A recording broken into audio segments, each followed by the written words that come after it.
पंडित नवल किशोर शर्मा राजकीय स्नातकोत्तर महाविद्यालय दौसा के बीकॉम पार्ट सेकंड के सभी विद्यार्थियों का इस वीडियो क्लास में मैं एक बार पुनः स्वागत करता हूं। विद्यार्थियों, कल मैंने पिछली वीडियो क्लास में आपसे प्रबंध विषय में अभिप्रेरणा के बारे में चर्चा की थी कि अभिप्रेरणा क्या होती है। अपन ने नया चैप्टर स्टार्ट किया था अभिप्रेरणा का, और उसमें अभिप्रेरणा का अर्थ जानने का प्रयास किया था। अपन ने ये जाना कि अभिप्रेरणा क्या होती है और अभिप्रेरणा की परिभाषाओं को देखा। अभिप्रेरणाओं की परिभाषा को हमने दो भागों में बांटा था। अभिप्रेरणा एक संज्ञा के रूप में और अभिप्रेरणा एक क्रिया के रूप में, नाउन और वर्ब के रूप में। कुछ परिभाषा हमने अभिप्रेरणा की संज्ञा के रूप में देखी थी, कुछ परिभाषाएं हमने अभिप्रेरणा की वर्ब के या क्रिया के रूप में पढ़ी थी और अभिप्रेरणा का अर्थ जानने का प्रयास किया था। आज मैं इस वीडियो के माध्यम से आपको अभिप्रेरणा की विशेषताओं के या प्रकृति, कैरेक्टरिस्टिक्स या नेचर के बारे में बताने जा रहा हूँ कि अभिप्रेरणा की प्रकृति क्या है, अभिप्रेरणा की विशेषताएं क्या हैं। क्योंकि हम जब विशेषताओं को पढ़ेंगे तो हमें अभिप्रेरणा का अर्थ और अच्छी तरीके से समझ में आ जाएगा। तो आज की क्लास की शुरुआत हम अभिप्रेरणा की विशेषताओं के साथ करने जा रहे हैं। तो अभिप्रेरणा की जो विशेषताएं हैं उसमें सर्वप्रथम विशेषता ये है कि अभिप्रेरणा एक सतत प्रक्रिया है। It is a continuous process, और we can say it is a never ending process, unending process. सतत प्रक्रिया क्यों है? क्योंकि अभिप्रेरणा की आवश्यकता सदैव पड़ती है, हमेशा पड़ती है। निरंतर रूप से लोगों को कार्य करने के लिए अभिप्रेरित करना पड़ता है। कोई भी प्रबंधक ये नहीं कह सकता दावे के साथ कि मैंने अपने कर्मचारियों को पर्याप्त रूप से अभिप्रेरित कर दिया है और कभी भी भविष्य में अभिप्रेरणा की आवश्यकता नहीं होगी। ऐसा कभी नहीं होता। हमें सतत रूप से, कंटिन्यूअस रूप से लोगों को कार्य करने के प्रति अभिप्रेरित करना ही पड़ता है। तो ये अभिप्रेरणा की पहली विशेषता है कि अभिप्रेरणा एक सतत प्रक्रिया है। लोगों को कार्य करने के लिए सदैव और निरंतर अभिप्रेरित करना ही पड़ता है। अभिप्रेरणा की दूसरी विशेषता ये है कि अभिप्रेरणा एक गतिशील एवं जटिल प्रक्रिया है। गतिशील मतलब डायनेमिक और जटिल मतलब कॉम्प्लेक्स। अब अभिप्रेरणा जो है ये गतिशील और जटिल प्रक्रिया इसको बताया गया है। क्यों इसको गतिशील या जटिल प्रक्रिया कहते हैं? क्योंकि ये जो है ये मानव व्यवहार से संबंधित है, ये ह्यूमन बिहेवियर से संबंधित है।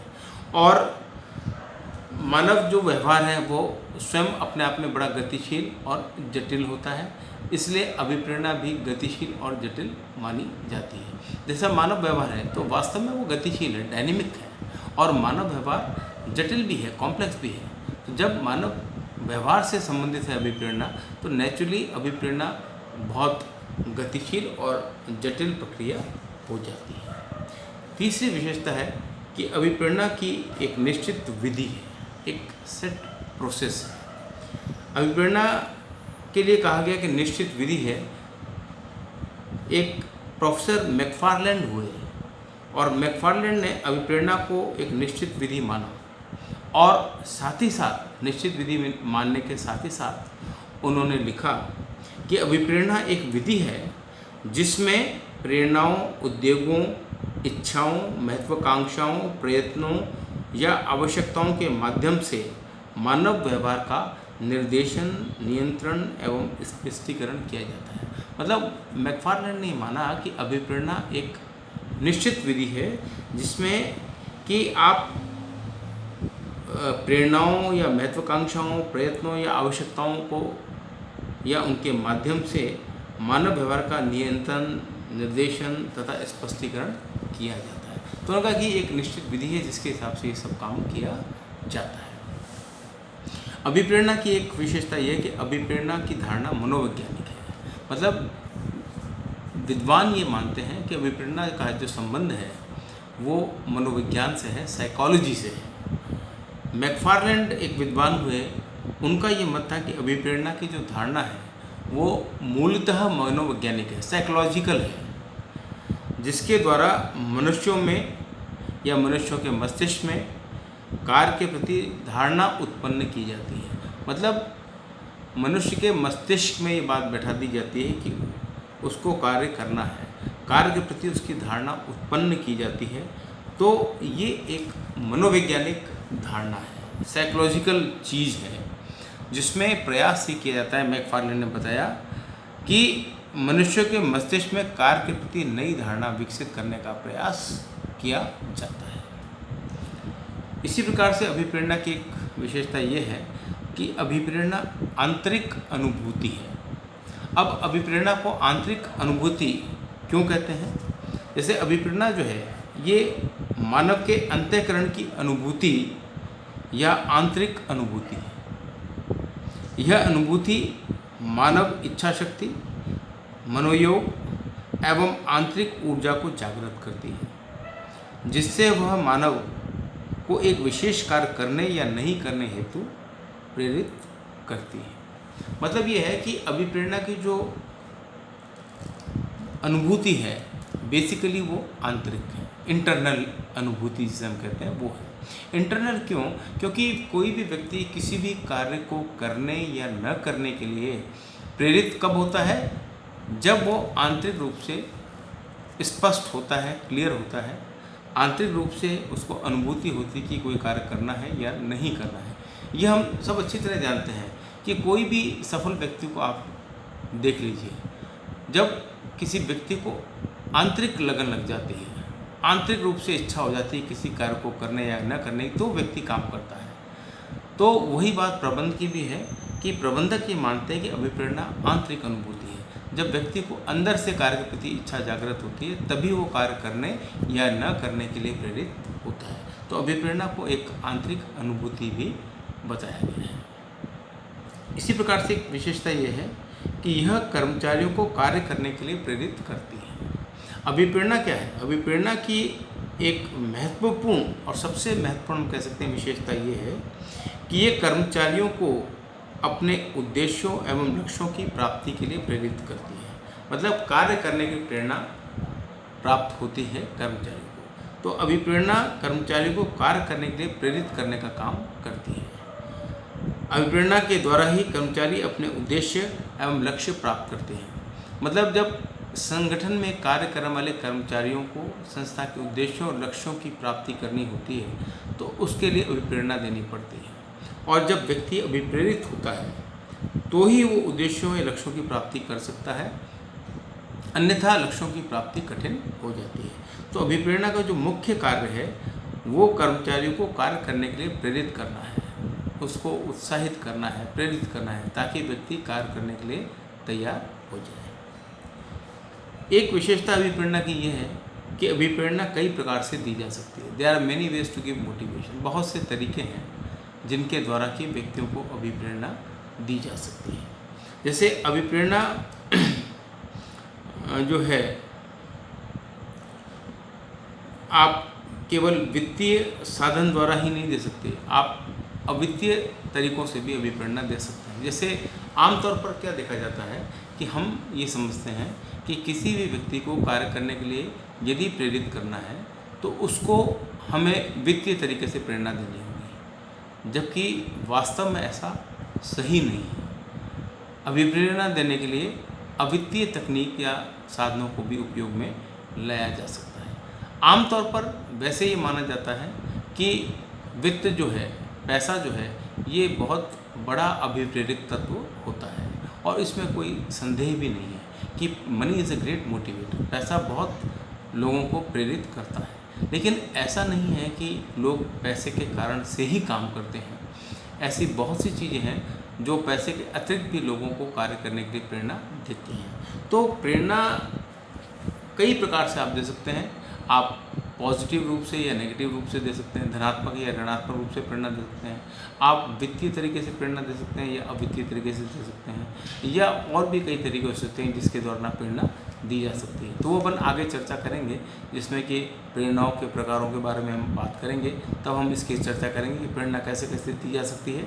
लेकिन अभी संक्षिप्त रूप में बताया कि प्रेरणा आप वित्तीय या वित्तीय किसी भी तरीके से दे सकते हैं। ये ज़रूरी नहीं कि पैसे से द्वारा ही लोगों को अभिप्रेरित किया जाए। एक विशेषता अभिप्रेरणा की ये भी है कि अभिप्रेरणा से सहयोग प्राप्त किया जा सकता है।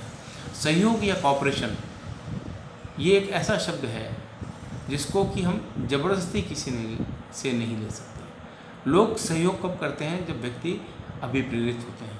जब व्यक्तियों को कोई ना कोई प्रेरणा मिलती है तो वो सहयोग करने को तत्पर होते हैं।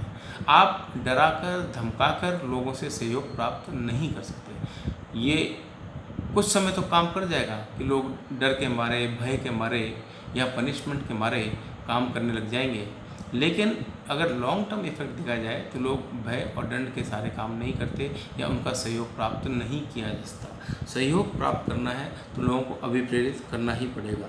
जब अभिप्रेरणा मिलती है तो लोग सहयोग करते हैं और अपना स्वेच्छा से सहयोग करते हैं। नेक्स्ट विशेषता है अभिप्रेरणा मानवीय आवश्यकताओं की संतुष्टि है। अब अभिप्रेरणा को मानवीय आवश्यकताओं की संतुष्टि से जोड़ा गया है। अभिप्रेरणा देना वास्तव में क्या है? मानवीय आवश्यकताओं की संतुष्टि करना है। अब हम सभी जानते हैं कि मानव की बहुत सी आवश्यकताएं होती हैं।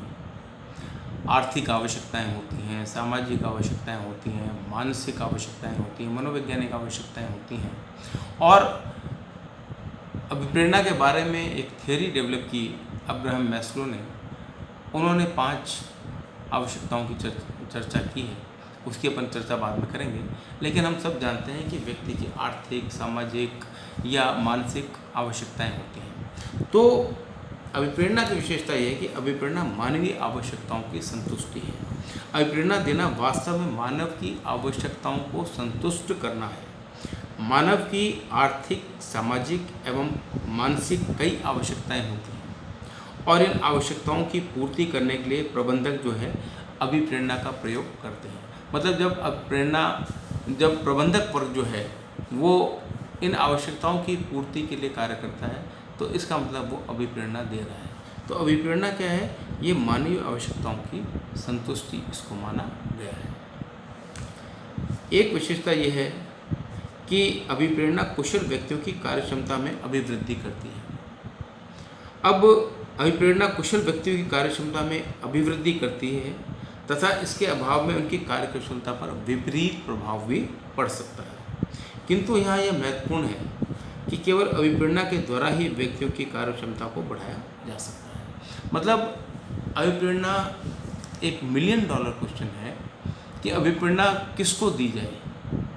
कुछ विद्वानों का ये मानना है कि जो व्यक्ति कार्यकुशल है उनको अभिप्रेरणा देने की आवश्यकता पड़ती है ताकि उनकी कार्यकुशलता को बढ़ाया जा सके, उनकी उत्पादकता को बढ़ाया जा सके और उनको कार्य करने के लिए प्रेरणा दी जा सके।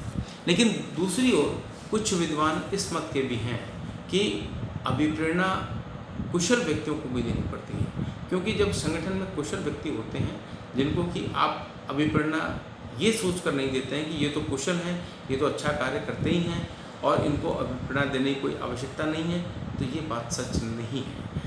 अभिप्रेरणा के संदर्भ में ये बात सही है कि अभिप्रेरणा अकुशल व्यक्तियों को तो दी ही जाती है ताकि वो कुशलतापूर्वक कार्य कर सकें या कार्य करने के लिए प्रेरित हो सकें। लेकिन अकुशल के साथ साथ कुशल कर्मचारियों को भी कार्य करने के लिए प्रेरणा देनी पड़ती है, नहीं तो धीरे धीरे वे भी अकुशल हो जाते हैं, क्योंकि उनके मन में धारणा बैठ जाती है कि हमें तो कोई प्रेरणा है नहीं, जो काम नहीं करता उसको ही इंसेंटिव्स मिलते हैं, उसको ही प्रेरणा दी जाती है, हम तो अपना काम वैसे ही कर देते हैं तो हमें तो कोई प्रेरणा नहीं दी जाती। और नतीजा क्या होता है कि अल्टीमेटली वे भी कार्यकुशल नहीं रह पाते। तो ये कहना गलत है कि अभिप्रेरणा केवल अकुशल व्यक्तियों को दी जाती है। अभिप्रेरणा की विशेषता ये बताती है कि अभिप्रेरणा कुशल व्यक्तियों को भी दी जाती है और अभिप्रेरणा अकुशल व्यक्तियों को भी दी जाती है, और जो व्यक्ति बहुत कार्यकुशलता के साथ अपना कार्य करते हैं उनके लिए भी अभिप्रेरणा का होना ज़रूरी है। एक विशेषता अभिप्रेरणा की ये है कि अभिप्रेरणा एक गतिशील एवं चुनौतीपूर्ण कार्य है। मतलब ये एक डायनेमिक और चुनौतीपूर्ण चैलेंजिंग टास्क है। अब अभिप्रेरणा को गयात्मक, गतिशील या चुनौतीपूर्ण कार्य क्यों कहा गया? अभिप्रेरणा कार्य जो है सर्वाधिक गतिशील और चुनौतीपूर्ण माना गया है। और क्यों माना गया है? यह कार्य किन्हीं विशिष्ट भौतिक यंत्रों या तकनीकों की सहायता से नहीं किया जा सकता। जैसे कल अपन ने पढ़ा था विशेषताओं, अर्थ अपन जान रहे थे अभिप्रेरणा का, तो उसमें भी था कि आपके पास क्या होता है कि भौतिक संसाधन होते हैं और मानवीय संसाधन होते हैं। भौतिक संसाधनों का आप तकनीक की सहायता से आसानी से उपयोग कर सकते हैं, लेकिन मानवीय संसाधनों का उपयोग किसी भी तकनीक की सहायता से करना संभव नहीं होता। तो मानवीय संसाधन का उपयोग करने के लिए व्यक्तियों को अभिप्रेरित करना पड़ता है। तो यही यहाँ पर भी वही बात है कि यह किन्हीं विशिष्ट भौतिक यंत्रों या तकनीकों की सहायता से पूरा किया जा सकता है। यह कार्य मानव व्यवहार को समझने के उपरांत ही पूरा किया जा सकता है और मानव व्यवहार अपने आप में परिवर्तनशील है। मतलब आपको क्या है, ह्यूमन साइकोलॉजी का अध्ययन करना पड़ेगा, मानव व्यवहार का अध्ययन करना पड़ेगा, एंथ्रोपोलॉजी का अध्ययन करना पड़ेगा, ह्यूमन साइकोलॉजी आपको समझनी पड़ेगी। और चूंकि मानव का जो व्यवहार है वो परिवर्तनशील है, इट कीप्स ऑन चेंजिंग, मानव का व्यवहार परिवर्तनशील है, बदलता रहता है। तो ऐसे बदलते हुए व्यवहार या परिवर्तनशील जो व्यवहार है उसको समझना अत्यंत कठिन है। अतः उसे समझने के लिए प्रबंधक को बहुत सी कार्य करने पड़ते हैं जो कि चुनौतीपूर्ण कार्य होते हैं। अतः हम कह सकते हैं कि अभिप्रेरणा स्वतः ही गतिशील एवं चुनौतीपूर्ण कार्य हो जाता है। मतलब गतिशील और चुनौतीपूर्ण होने का कारण केवल ये है कि अभिप्रेरणा मानव व्यवहार से ही संबंधित है, ह्यूमन साइकोलॉजी से जुड़ा है। और मानव व्यवहार चूँकि परिवर्तनशील है, परिवर्तनशील का मतलब ये, जैसे मनुष्य को सपोज आप सोचते हैं किसी व्यक्ति को हम पैसा देकर मोटिवेट कर सकते हैं, और ये सही भी है, व्यक्ति पैसे से मोटिवेट होता है, विपरीत होता है। अब मान लीजिए आपने किसी एक पर्टिकुलर समय पर व्यक्ति को पैसा दिया और वो मोटिवेट हो गया और वो ज़्यादा कार्य करने के लिए तत्पर भी हो गया और इच्छुक भी हो गया और करता भी है। लेकिन कई बार क्या होता है कि व्यक्ति को हम सोचते हैं पैसे से प्रेरित होगा और बाद में फिर उसको पैसा देने का प्रयास करते हैं, लेकिन उसकी आवश्यकता बदल गई और उसकी इच्छाएँ परिवर्तित हो गई, तो कई बार वो पैसे देने से काम नहीं करता या अभिप्रेरित नहीं होता। तो हमें लगता है भाई ये पहले तो पैसा दिया था और ये अभिप्रेरित हो गया था, काम भी कर रहा था, अब हम इसको पैसा भी दे रहे हैं, ये कार्य नहीं कर रहा। उसके पीछे करना क्या है? उसके पीछे कारण ये है कि व्यक्ति का जो स्वभाव है, मानव स्वभाव, वो परिवर्तनशील है। कभी वो पैसे से प्रभावित होता है तो कभी वो किसी और चीज़ से प्रभावित होता है। तो चूँकि मानव व्यवहार परिवर्तनशील है और अभिप्रेरणा मानव व्यवहार को अध्ययन करके ही दी जाती है, इसलिए बहुत चैलेंजिंग काम हो जाता है। तो प्रबंधकों को भी व्यवहार में ये देखना पड़ता है कि वो कितने चुनौतीपूर्ण कार्य करने को तैयार हैं। उनको मनुष्यों को अभिप्रेरित करने के लिए उनका मस्तिष्क पढ़ना पड़ता है कि वास्तव में कार्य करने वाले कर्मचारी क्या चाहते हैं। वो वित्तीय अभिप्रेरणा चाहते हैं या वित्तीय प्रेरणा चाहते हैं, वो सकारात्मक रूप से प्रेरित होते हैं या नकारात्मक रूप से प्रेरित होते हैं। ये बहुत से बातें हैं जिनको ध्यान में रखकर प्रेरित लोगों को किया जाता है। तो ये कार्य वास्तव में गतिशील और चुनौतीपूर्ण कार्य होता है। एक विशेषता मोटिवेशन की ये है कि प्रबंधकीय सफलता का कारण और परिणाम, मतलब मोटिवेशन जो है, अभिप्रेरणा जो है, ये प्रबंधकीय सफलता का कारण और परिणाम दोनों है। अब ये प्रबंधकीय सफलता का कारण और परिणाम दोनों है, इसको हम जान लेते हैं कि अभिप्रेरणा जो है प्रबंधकीय सफलता का कारण और परिणाम दोनों है। अब कैसे है? प्रबंधकीय सफलता कर्मचारियों को अभिप्रेरित करने पर निर्भर करती है। मतलब जो प्रबंध की सफलता है, सक्सेस ऑफ मैनेजमेंट, किस पर डिपेंड करती है? कर्मचारियों को अभिप्रेरित करने पर डिपेंड करती है, निर्भर करती है। और सफल प्रबंधक ही कर्मचारियों को सही ढंग से अभिप्रेरित कर सकते हैं। तो ये हम कह सकते हैं कि अभिप्रेरणा सफलता का कारण और परिणाम दोनों है। कैसे है? जैसे अभी मैंने बताया कि प्रबंधकीय सफलता कर्मचारियों को अभिप्रेरित करने पर निर्भर करती है। मतलब जो मैनेजरियल सक्सेस है वो किस पर डिपेंड करती है कि हम अपने कर्मचारियों को किस प्रकार से अभिप्रेरित कर सकते हैं, कैसे अभिप्रेरित करते हैं, इस पर निर्भर करती है प्रबंधकीय सफलता। और सफल प्रबंधक ही कर्मचारियों को सही ढंग से अभिप्रेरित कर सकते हैं। जो सफल प्रबंधक है वही कर्मचारी को सही ढंग से अभिप्रेरित कर सकता है। असफल प्रबंधक कर्मचारियों को प्रेरित नहीं कर सकते। तो कुल मिलाकर हम ये कह सकते हैं कि प्रबंधकीय सफलता का कारण और परिणाम दोनों ही अभिप्रेरणा होती है। और अंतिम विशेषता के रूप में हम कह सकते हैं कि अभिप्रेरणा एवं मनोबल एक नहीं है। मतलब motivation and moral, they are not same. वास्तव में ऐसा लगता है कि अभिप्रेरणा या मोटिवेशन और मनोबल या मोरल ये दोनों एक ही वर्ड है, पर्यायवाची शब्द हैं, समानार्थक शब्द हैं, और लेकिन ये सिनोनिम्स है ऐसा लगता है हमें, लेकिन ये सिनोनिम्स नहीं है। मोटिवेशन अलग है, मोरल अलग है। अब अलग कैसे है? जैसे अभिप्रेरणा कार्य के प्रति प्रेरित करने की प्रक्रिया है। मतलब अभिप्रेरणा क्या है? कार्य के प्रति प्रेरित करती है, लोगों को प्रेरित करती है कार्य के प्रति, जबकि मनोबल कार्य करने की इच्छा है, विल टू वर्क को मनोबल कहते हैं या मोरल कहते हैं, और अभिप्रेरणा कार्य करने के प्रति प्रेरित करने की प्रक्रिया है। इसके अलावा हम कह सकते हैं जैसे अभिप्रेरणा किसी व्यक्ति विशेष से संबंधित अवधारणा है।